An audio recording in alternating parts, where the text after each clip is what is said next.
Okay, namaste, good afternoon.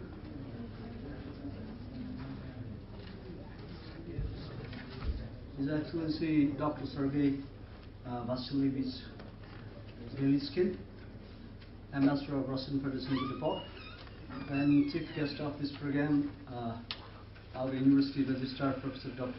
Chandramani Porter, and all dignitaries, former Home Secretary Dr. Kusum, former Foreign Secretary Vairat Basnath, Professor Sridhar Gautam, Dr. Ranjan Sake, and my faculty members and students.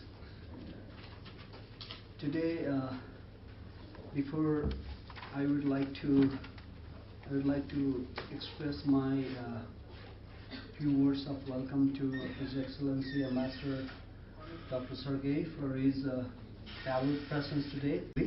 So, thank you very much for your precious time today, His Excellency Dr. Sergey. And fortunately, he himself was graduated in International Relations and Historical Sciences PhD. So, and the importance of Russian foreign policy has throughout Cold War, Russia and former Soviet Union was one of the dominant power. So, Dr. Sergey Vasilievich Velichkim, please pardon me if I mispronounce, has been appointed as Russian ambassador to the Federal Democratic Republic of Nepal on December 16, 2010. I heard that he is a dean, he is a senior most ambassador located in Kathmandu. And he graduated from the Moscow State Institute of International Relations in 1971 and did his PhD in Historical Sciences. And he speaks Russian, English and Urdu. I think Central Asian and Pakistani or some other experiences has made him that quality. He was married with 2 sons and 2 daughters. And he entered into diplomatic service after he graduated in 71. He entered in 1973. And he works with the Embassy of USSR in India for a long while. It seems like 73 to 78, 78 and 85, and again in 1990. He had long experience with our neighbors, like in Delhi-based Russian embassy. And he was a minister counselor in Russian embassy in Bangladesh from 1992 to 1997. So from 1998 to 2000, he was a deputy head Inter-Parliamentary Relations Department of the State Duma, lower house of the Federal Assembly of National Parliament of the Russian Federation. And 2004 to 2005, he was Consul General of Russian Federation in Istanbul, Turkey. And 2005 to 2010, he was a Deputy Director, Second Asian Department, Ministry of Foreign Affairs of the Russian Federation. And these all backgrounds have further boosted us to listen to him today. Your Excellency, please. Thank you. Thank you, Dr. Casey. Esteemed Dr. Kagda Casey, esteemed Dr. Chandraman Gautam, distinguished guests on the front benches, Mr. Kusum, Mr. Basnet, Dr. Gautam, ladies and gentlemen, dear friends, it gives me great pleasure to be with you today. I congratulate you and the faculty on such very well thought out and timely master's program. Friendly Nepal needs expansion of its foreign service. I wish most of you, and I believe they are in majority in this hall, in this audience, who aspire to become part of our very exciting, though sometimes very ungratifying profession, to achieve what you have come here to study for. And of course, I wish this institution to receive all the facilities we briefly discussed, which you would like to have in order to expand, to make even more fruitful this field of studies, of coaching, experts for new Nepal and its foreign policy. And I wish this foreign policy to continue along the lines which our two countries have been pursuing over all these years since we have established our diplomatic relations in 1956 with great vigor and success. And it's very much about that policy from the Russian perspective. I will share some observations. It is impossible to exhaust the topic. There is much to say. Some observations basically on the nature of present-day situation in the world and the foreign policy of the Russian Federation against this background. The situation in the world remains complicated. It is changing all the time, and we will hardly be able to draw any comprehensive conclusions today. At the same time, it is evident that the Ukrainian crisis has seriously shaken the international situation, and its impact will be felt for a sufficiently long time. Political analysts attempt to stick cliches on it, crying, this is Cold War, the most serious crisis in the last 30 years. However, it is the nature of these events rather than tags which is of more importance. To that end, let me share with you several considerations on that score.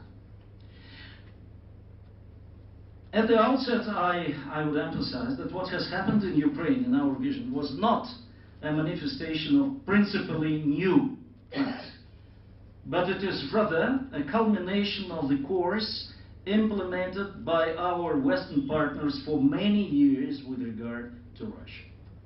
In fact, the habit not to perceive Russians as being of their kind, so to say, has been present in Western Europe for centuries, despite the fact that we have been an integral part of the European culture and politics for at least the last 3 centuries, 300 years.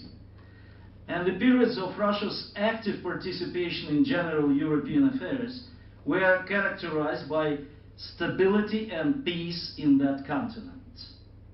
I would not like to go deep into contemplations about why we cannot reach true partnership in Europe.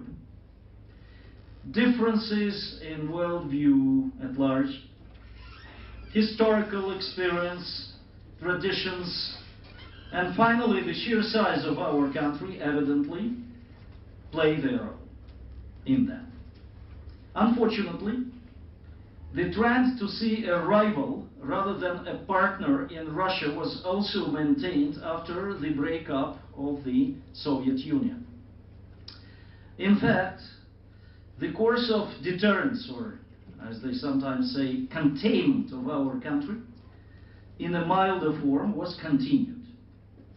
We were surprised, but they even started to resort to the idea that the Soviet Union, with its communist doctrine, at least remained within the framework of the system of ideas which had been developed in the West, while the new Russia is returning to its traditional values, which are rooted in the Orthodox faith, and therefore it is becoming even less comprehensive. Of course, it's not about this alone. Lately, we have been seeing a clearer contradiction between the strengthening multipolarity and the aspirations of the United States and the historical West to keep their usual domineering positions, between the cultural and civilizational diversity of the modern world and the attempts to impose the Western scale of values on everybody. While this scale of values is steering away from its own Christian roots more and more, and is becoming less sensitive to the religious feelings of people of other faiths. The Western elites are obsessed with their wish to show that the recent trend of reduction of the weight of the West in the global balance of forces is not irreversible. I recall the words by Fyodor Dostoevsky, the great Russian writer, whom I hope everybody knows here in this audience. Once he wrote with irony that we should serve the European truth because it is alleged that there is no and can be no other truth. That was 19th century. Over the last quarter of a century, we have talked to partners in the European Atlantic region about building up strategic relations, established joint bodies with them, which were envisaged to contribute to this, adopted political declarations containing appeals to form what we call a common space of peace, security, and stability. At the same time, simultaneously, our Western partners on their side have promoted their own agenda, ignoring Russia's interests in many points. They expanded NATO and on the whole attempted to move the geopolitical space under their control.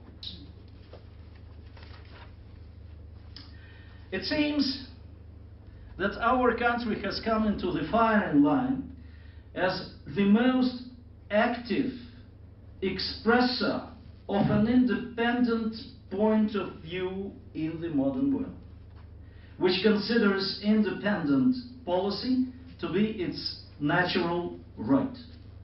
Of course, such a line does not match the claims of others to assert their exclusive rights. It is with more and more ease that the West assumes the prosecutor's posture. When we are defending basic principles of international law, rejecting illegal interference in the internal affairs of sovereign states, they rebuke us for extreme conservatism, as they say, alleging we have got stuck on the status quo. We do not notice the changes taking place in the world. But when we support the freely expressed will of the Crimean people, for example, fully agreeing with their right to self-determination, they start calling us a revisionist power, which is attempting to return international relations to geopolitical rivalry. In fact, geopolitics have always been there. Some just attempted to pretend that geopolitics were a prerogative of a group of select countries, which are allegedly capable to redraw the situation all over the world according to their templates. The paradox is that they are doing this contrary to their own evident and objective benefit, which combining technologies, resources, and human capital could bring to both parts of the European continent. To some extent, this contradiction can be explained by the fact that the course of restricting Russia's possibilities is led not by European powers, but by the United States of America. Many analysts in Russia, in the European Union, and in the United States themselves emphasize that the Americans simply do not want to allow the potentials of Russia and the European Union to combine, guided primarily by the objectives of maintaining their global leadership, as they define. Emanuel Wallerstein wrote only recently about the, I quote, nightmare of Paris, Berlin, Moscow axis, quote ends, which is haunting Washington politicians.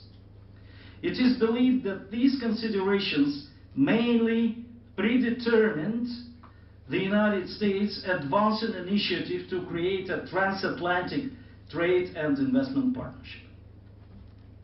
If we look at the course of events from this perspective, it turns out that the European Union's Eastern Partnership Program, initiated by those members of the European Union who are extremely loyal to the United States, was used as a means to create some kind of a new cordon sanitaire between the European Union and our country.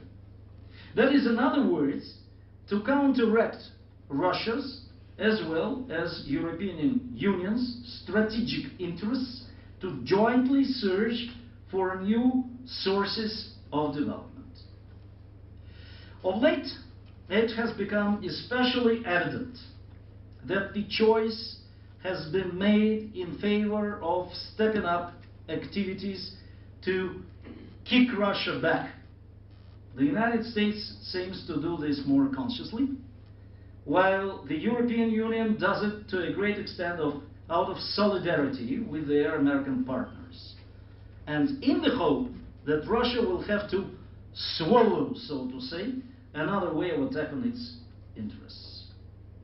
Mind you, this choice had been made long before the beginning of the crisis in Ukraine.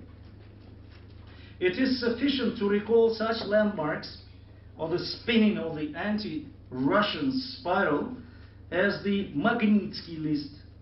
Many of you probably remember when they were just composing a list of Russian officials whom they accused of being the butchers of a guy who was supposed to be almost freedom fighter in modern parlance, who was just an advocate of a third, who was contained. Is it yours or mine?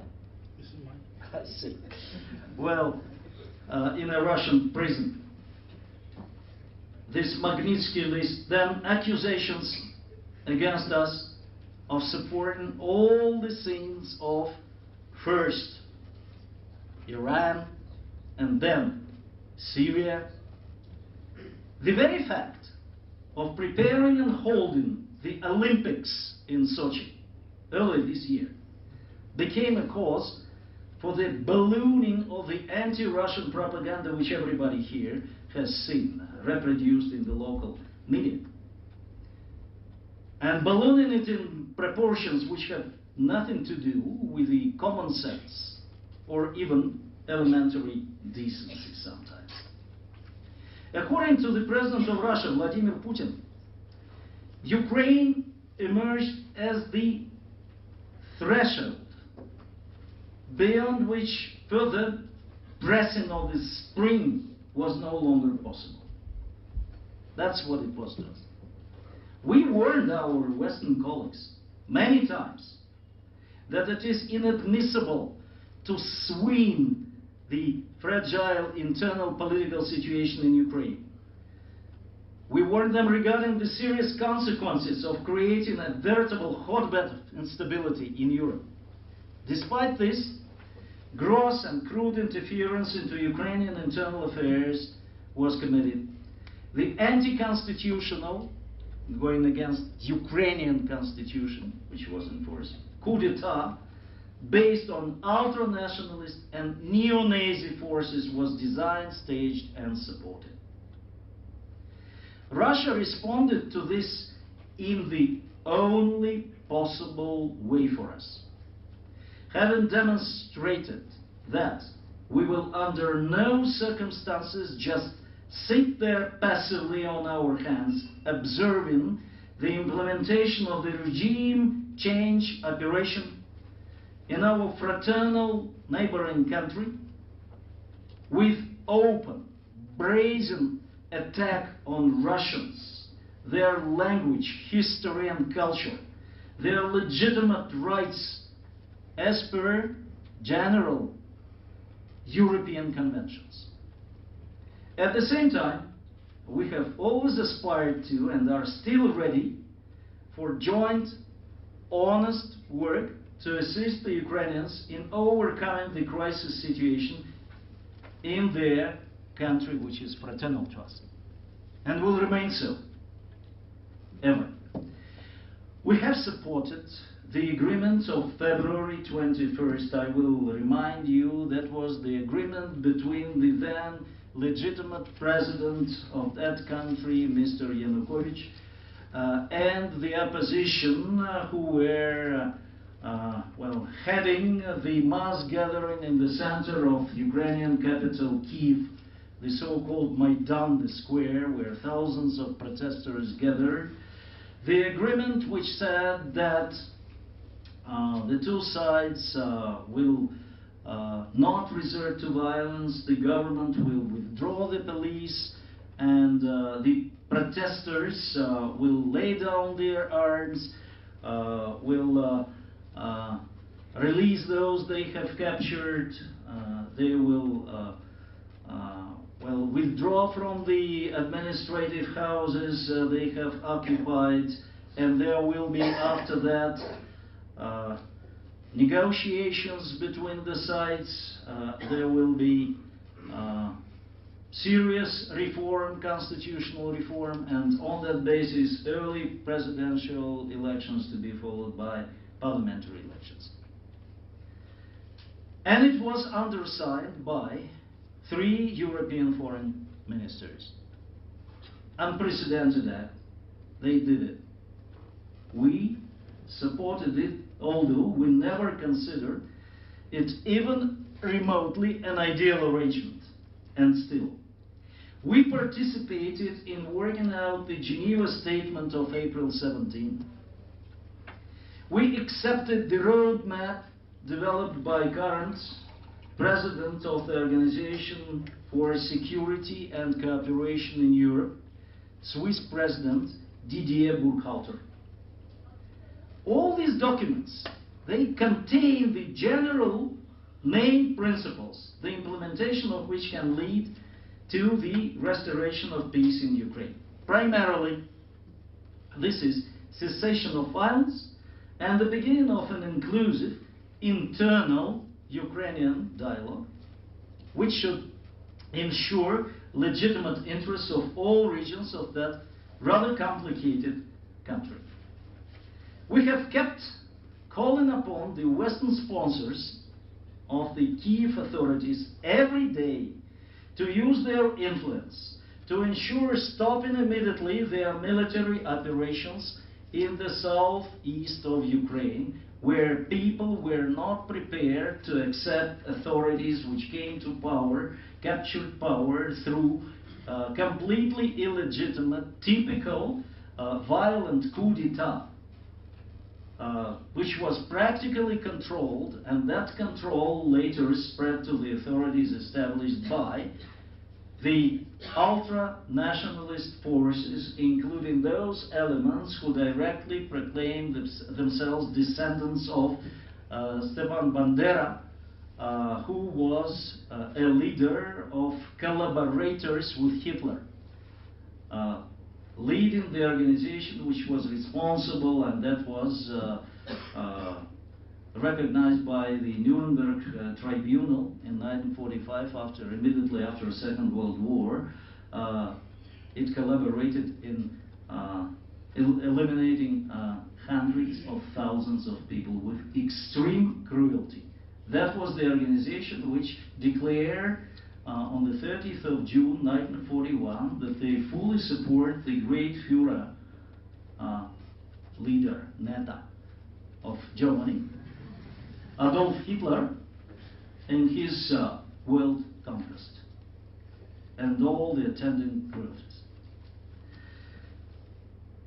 Well, coming back to what I was saying, that was the main reason for rebellion in Southeast, where people simply were scared when those authorities installed through the coup declared among their first steps that they would disallow the use of the Russian language, in which most people in the Southeast, almost everybody there, speak, and probably would be cruelly punishing the traitors, as they said.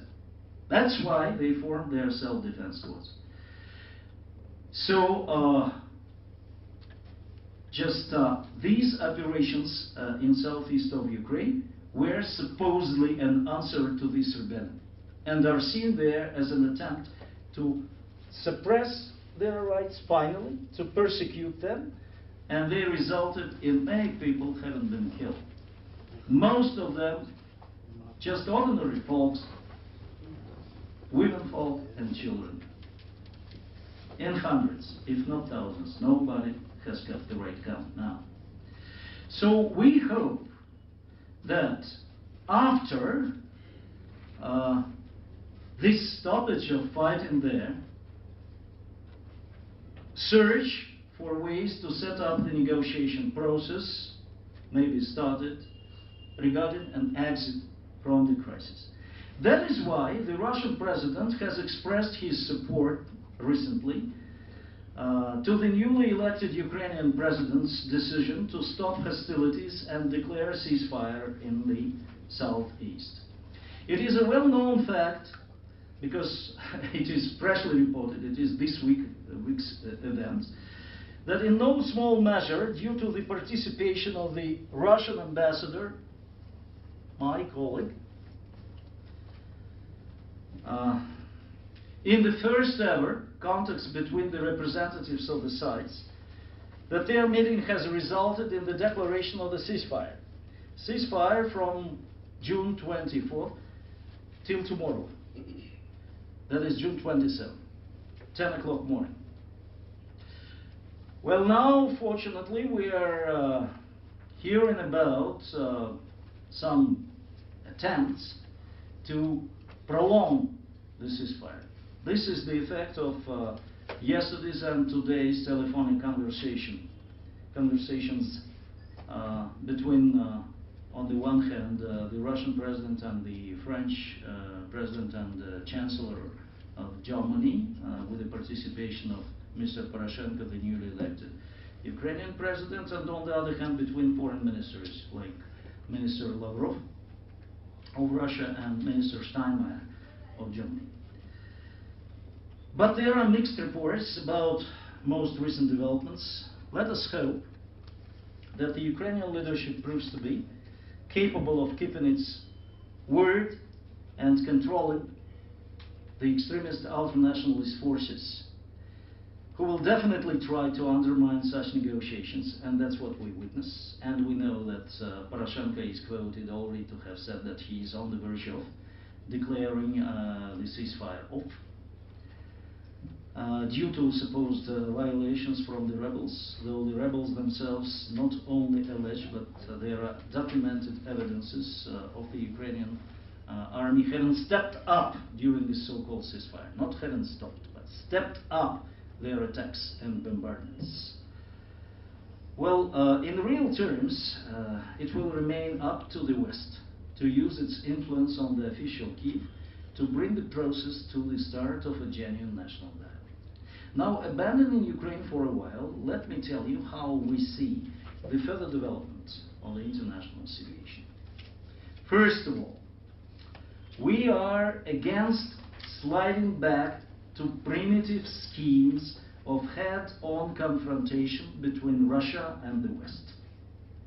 The second edition of the Cold War in the modern global world is impossible for a number of reasons. First, Europe is no longer an indisputable center of world politics, and it will not be able to behave in a manner as though no events in other regions matter at all. Let me note, as an example of that the regular 4-year review just published by the United States Department of Defense emphasizes that the United States are primarily a power of the Pacific Ocean region. Secondly, global challenges do not disappear because of the Ukrainian crisis. All the leading powers abandoning their cooperation would not contribute at all to the settlement of conflict situations around Syria, Iran's nuclear program, in the Korean Peninsula, Afghanistan, and in the Palestinian-Israeli peace process. And let us not forget about the crises in Africa. We already helped the European Union in Chad and in the Central African Republic. We worked jointly against pirates in Somalia, African Horn. Russia is ready to continue to make a constructive contribution to the resolution of transborder problems on a mutually respectful and equal footing, of course. It is only through collective efforts that we can organize effective counteraction to such challenges as terrorism, which Barack Obama called the main threat to the security of the United States just the other day while addressing West Point audience. That is the main challenge, as Obama said himself.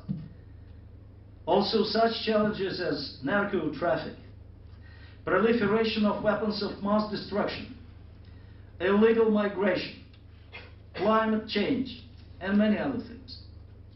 Cutting ropes and sealing hatches is not an option in relations between Russia and the West, either for us or for them. However, and I would like to emphasize it is clear that we will obviously not return to the previous model of relationship, which was insincere towards Russia and full of double standards. I would like to believe that the current crisis will become a kind of refreshing storm, so to say, which will help, probably though not at a go, to transfer our relations with the Western partners to healthier and fairer foundations.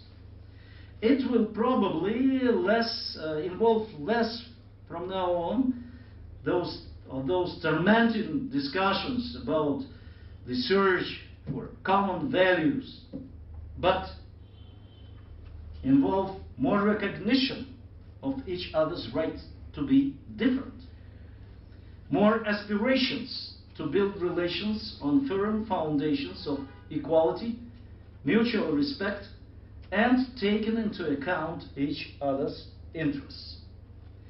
We intend to keep a positive agenda in our interaction with all our partners, including in the European Atlantic region. We are convinced that the idea advanced by the President of Russia, Vladimir Putin, to establish a common economic and humanitarian space stretching from the Atlantic to the Pacific Ocean has a good perspective.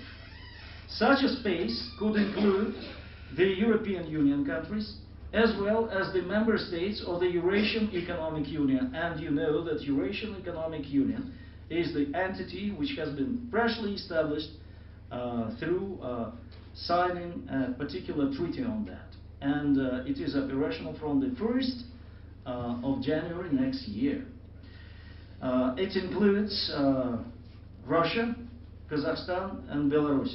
And we are very close to getting Armenia into it. Probably it's a matter of weeks. And there are also negotiations about terms on which Kyrgyzia, or Kyrgyzstan as it is better known here, will get into that formation. So both the European Union and Eurasian Economic Union might become a part of this space. And also countries, I would like to emphasize that, located between these integration blocks. And that covers Ukraine too, and other participants of the so-called Eastern Partnership, which I have mentioned in the beginning, and Turkey. If we manage to formalize such a strategic goal in a principled way, the stage-by-stage movement towards it would significantly ease the overcoming of serious misbalances in the area of European security as well. In this regard, and especially in the context of the Ukrainian crisis, our well-known proposal to codify the political obligations undertaken within the OSCE, Organization of security and cooperation in Europe. About equal and undivided security in the European Atlantic regions is still relevant. Russia is strongly committed to the philosophy of building collective actions on firm foundations of international law, provided that international law is not used as a tool to service the interests of only some individual participants of the international intercourse. In any case, the concept of turning the historical West into a sort of a fortress from which they can guide the world economies and fulfill the functions of a global policeman is a dangerous illusion. It is dangerous not because it could be implemented. It is simply unrealistic to build fenced-out oases of welfare and security in the modern world, but because the attempts to implement it could disrupt international stability even more.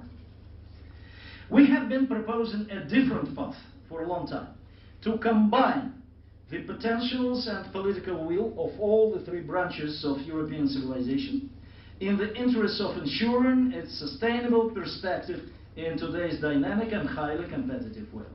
Of course, such interaction must be built on the basis of the recognition of the objective, overwhelming reality, the formation of a new, democratic, multipolar system of international relations in full compliance with the initial idea set down in the United Nations Charter by its founding fathers. The consistent reinforcement of its multi-vector nature is a priority of the Russian foreign policy. Friendly innuendos from overseas brings out in all clarity that we are not going to oblige those who would like such zero-sum games to be resumed and let ourselves be involved in senseless confrontations just for the sake of providing the United States and NATO with an image of the enemy they so desire. We are strongly convinced that it is impossible to evolve an effective governance of contemporary world without true partnership between the main power centers, or as we call them, the main new poles of the world. The correction of the historical shift to the West is quite a manageable task, but we would not like to resolve it at the expense of reducing our scope of cooperation in the Western direction, but rather through the building up of interaction along other vectors, primarily in the Asia-Pacific region. The results of the recent visit of the President of Russia to China have become a large-scale breakthrough in deepening our country's integration in this region. Our interaction within the framework of RIC, that is Russia, India, China arrangement, is of the same kind. We need to use the Shanghai Cooperation Organization's potential more actively, including to jointly counter the threats generated by the situation in Afghanistan.